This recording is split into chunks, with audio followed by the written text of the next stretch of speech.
Hey everybody, welcome back to Cedar Creek Homestead. It's Cheyenne. I hope everyone's having a wonderful day. It's beautiful here in Oklahoma. It is sunny and about 65 degrees or so.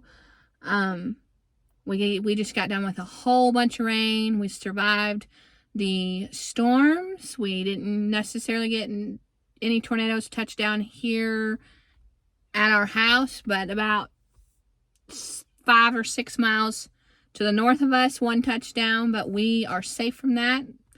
And we thank the Lord for the rain because we needed it. As bad as we didn't want the storms that come with it, we got the rain and we needed it. So we're thankful for the rain. I know you guys have not heard from us in what feels like quite some time. I'm not really sure how long it's been, but I know it's been a while. But we've kind of just been taking time to ourselves, time to reflect. Some things have happened here with us.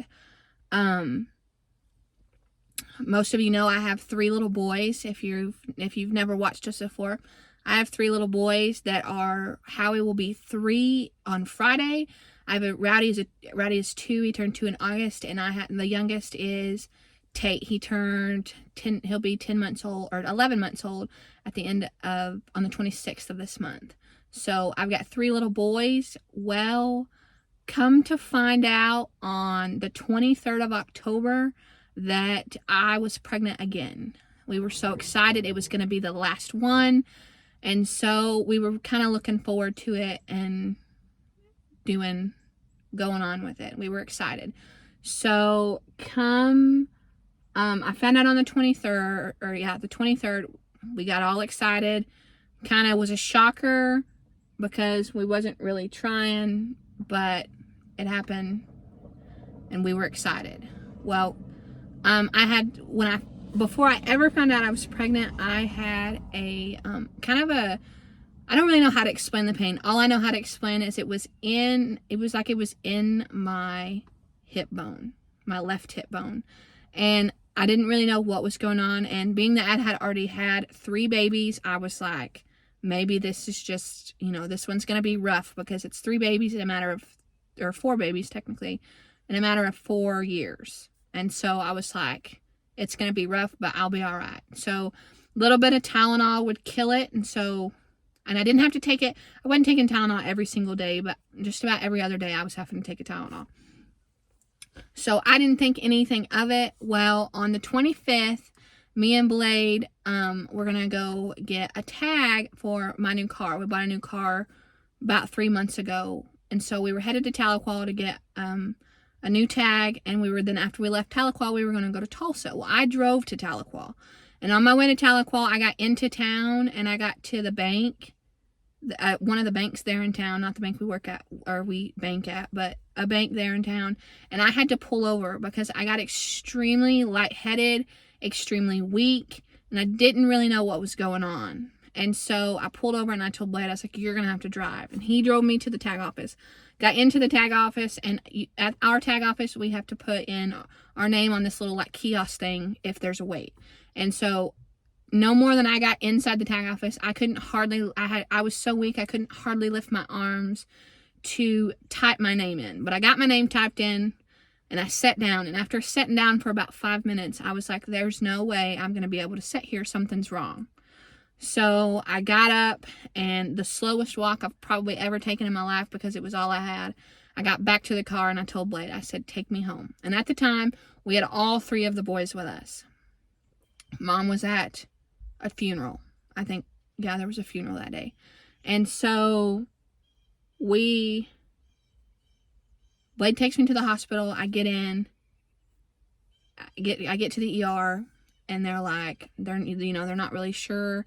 They want me to do a pregnancy test because I hadn't been to the doctor yet. I had just found out, so I hadn't been yet, and so they wanted to run all the tests to make sure that I was pregnant, whatever. So they put me back in the room, and no disrespect to the hospital whatsoever. I don't really know who was at fault. I didn't really blame anybody because it was just, accidents happen. But they put me in one of the back rooms, and nobody told the doctor that I was in there. So I was kind of forgot about. And within those 2 periods in that period of time, I was in there for about 2 hours. But during that period of time, right before the doctor come in, I had a spell. And I kind of went lightheaded, and I could see, but I could only see what was directly in front of me. Well, then I got to a point where my head kind of rolled. And I'm sure if you could see me, my eyes were probably rolling in the back of my head with it. And so it kind of scared me. And the only thing that I knew to do was to say help, because my call button was too far away from me that I was afraid if I stood up, I would fall. So all I could say was help. And about the time I come out of it, the doctor walked in and she asked me what was going on. And I told her about the spell. Right after that, the phlebotomist come in. And she come in, she run tests, they make you wait. And at the time, Blade was sitting outside waiting on me. Well, when he realized it was going to be a minute, he brought the boys all the way back to Mom at the church. He took the boys to the church. He come home, he changed into more comfy clothes, and he come back. Well, when he got back, they finally got me into a room with a monitor, because at this point, I'd had 2 episodes of the same thing, and nobody really knew what was going on. So after a ultrasound, an x-ray, and I'd gotten to a point where laying in the bed, it had crossed my mind. I was like, I don't know what's going on, but it's going to kill me. And the only way to explain it, I was hurting so bad that next to childbirth, it was some of the worst pain I'd ever felt in my life.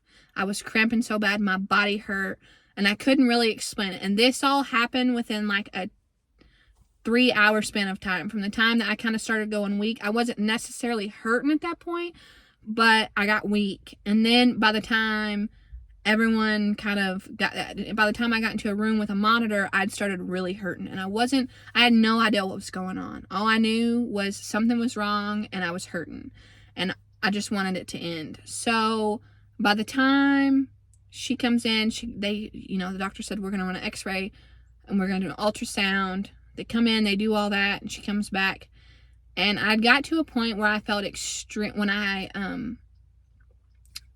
I got extremely heavy chested. And all I could tell her was my chest hurts. And so she kind of looked at me real funny and she said, what do you mean your chest hurts? I said, I feel like there's a brick sitting on my chest. And so she kind of got worried. And they come in and she said, and at that point, they hadn't done my ultrasound yet. And so she comes in and she said, well, we're going to take you down to ultrasound and see, if we see anything. And so they took me down to ultrasound and they parked me in front of the door with Blade. Blade had gotten here at this point. They took me down to the ultrasound room and the little lady at the front desk was like, give me just a second, let me finish this paperwork. And so I was like, okay. And sitting there, I had a spell again. And Blade saw it and he got worried. And so he was telling the little lady, like, come on. Well, at that point, they realized that I was passing out is what was happening. And at that point, they didn't know why. I didn't know why. All I knew it was happening. All I knew that it was happening. And I could see and I could sort of hear, but it was like I was in a tunnel. And when they were asking me, how I felt, I wasn't really sure how to explain it other than I was in a tunnel. I had tunnel vision. And so I remember sitting there and I remember my head rolling and I remember them talking to me. But other than that, I didn't really know what was going on around me. And then when I finally come back to, I saw that there was a whole bunch of people around me. And so they took me back upstairs and hooked me back up to the monitors and they brought the ultrasound to me. And it seemed like every single time I sat up or I got up, this spell happened. So the doctor comes in after all those tests come back and she told me, she said, you're having a tubal pregnancy and you're bleeding out on the inside. And so I was like, at first I was hurting so bad. Like I said, I just wanted it to be over. And I was hurting so bad I didn't have any time to process what was going on. I was just like, and she was like, we have to, this is an emergency. We have to do it. So she said, let me go call the surgeon. So she goes and she calls the surgeon and she comes back. She says, they have two C-sections. She's in the middle of one of them and then there'll be you. And so after a little while later, you know, I was in there for probably 10 minutes. And she said, she'd come back and she said, let me see if I can get her to put you in front of the last C-section. And I was like, okay. She comes back. She said, she's going to drop the C-section until after yours. And I was like, all right. I was like, I'm just ready to not hurt. I was hurting. I can't explain the amount of pain that I was in. So I go back. They get me prepped for surgery. And I go in. And what they did was they took out they cut my left tube. They completely took my left tube. And when I come out of surgery, she told me, she said, you're one tough girl. And I kind of looked at her real funny because I was like, what do you mean? And she said, I pulled a liter of blood out of your abdomen. And I was like, what? She said, you were bleeding internally. She said, had you gone home like you had originally planned, she said, it'd have killed you. And I was like, oh no. So now I have 3 little scars and a whole lot of what ifs, but I'll be all right. And she told me that it was best for me if after this healed that I had my other one taken out. And at first, when this all first happened, I was all for it. I was all for, you know, not ever wanting this to happen again. And she told me that if I ever got pregnant again, that there was a 25% chance this would happen again. And so instantly, fear set in.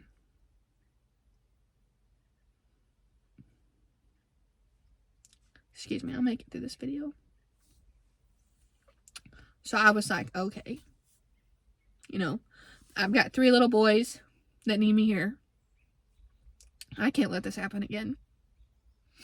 So she made me a 2-week appointment to make sure that this heals, which is next Tuesday. This coming next Tuesday. Is my appointment, and that I'm supposed to set an appointment to get the other one taken out. But after all that happened, I got to go home. I didn't have no hemorrhaging or anything, so I got to go home that night. It was like 11:30 when we left the hospital. Stopped by Walmart to get a few things, got my medicine, and we come home. And when I first came out of surgery, I had this horrible pain in my shoulder, and I wasn't really sure what it was. So when I woke up, I was like, my shoulder hurts. And it was because she told me, she said the blood transfusion will do that. And I was like, oh, okay. So when I got home, I had to sleep up like I would be in a recliner, because my shoulders would cramp if I laid flat on my pillow like I usually do. So we got home. I'm healing. I still have the stitches. They put dissolvable stitches in, so those will take time and they'll disappear on their own. I don't hurt anymore. Like, I'm not in any more pain. I'm still pretty weak for the most part. Yesterday I cleaned a whole room by myself for the first time since all of this happened, thinking that I could do it. I cleaned the boys' room. It's the smallest room in our house, and it took everything out of me. I took a nap after I did it, and I still woke up extremely weak. But I'm getting better. And I come out of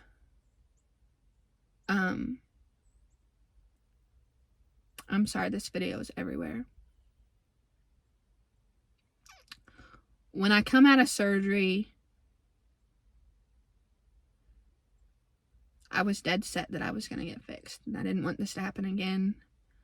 If any of you know, before I ever got pregnant with Howie, right before Blade's daddy died, I found out I was pregnant with our first one, and I lost that one. And so after 2, I was like, you know, they told me there was a 25% chance that this would happen again. I didn't want any part of it. You know, it took a lot of, I did a lot of not really self-reflecting, but reflecting back on life when this happened, because when she told me that it almost killed me, I was like, oh my. So it gave me a whole new perspective on life and exactly what it meant. And so I was like, you know, maybe that's not in the cards for me. Because more than anything, we have 3 little boys, and I wanted a little girl. So I come home, and I went to church. Not this last Sunday, but the Sunday before, or Wednesday. It was a Wednesday. The Wednesday after this it happened, I went to church.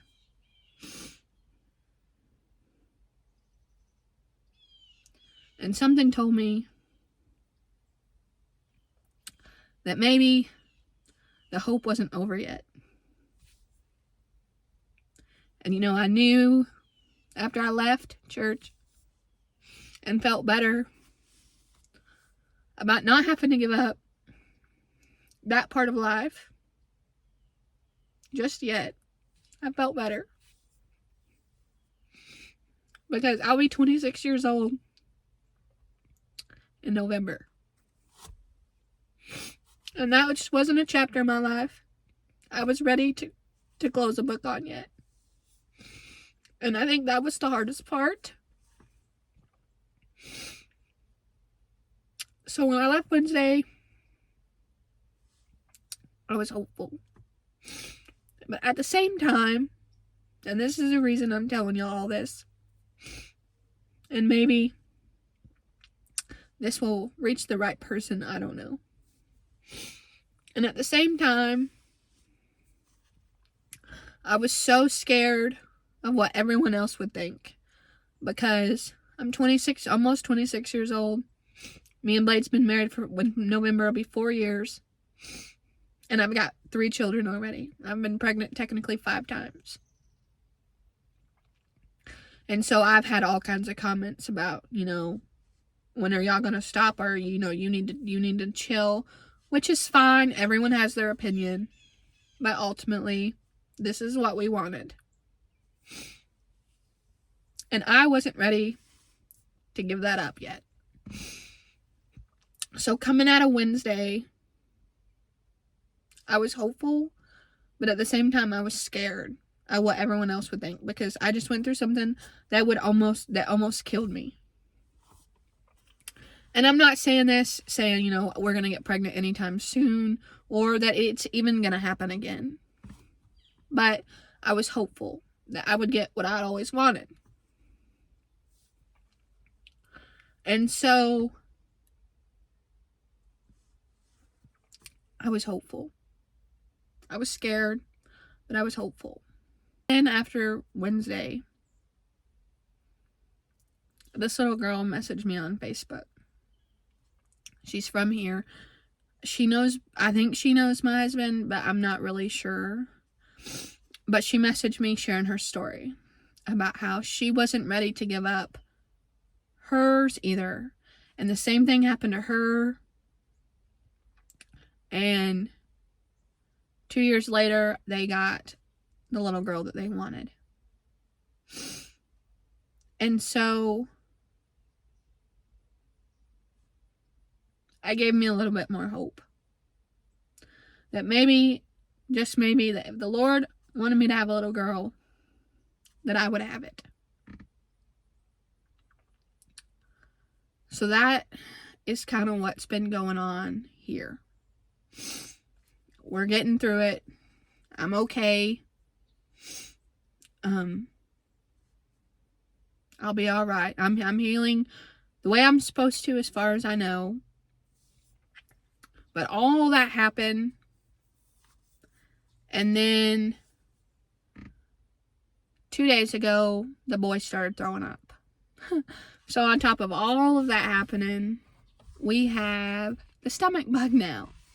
Howie's got it, Tate's got it, and I'm pretty sure Raud's working on getting it.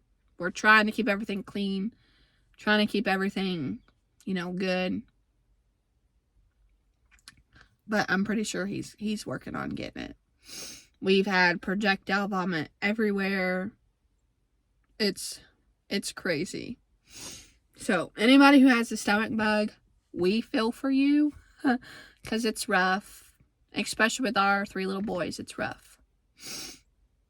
But I just wanted to get on here, touch base with everybody.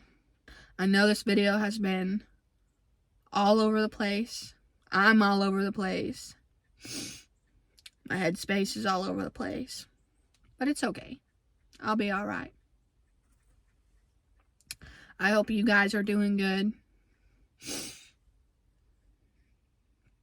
We're going to get back into the swing of things.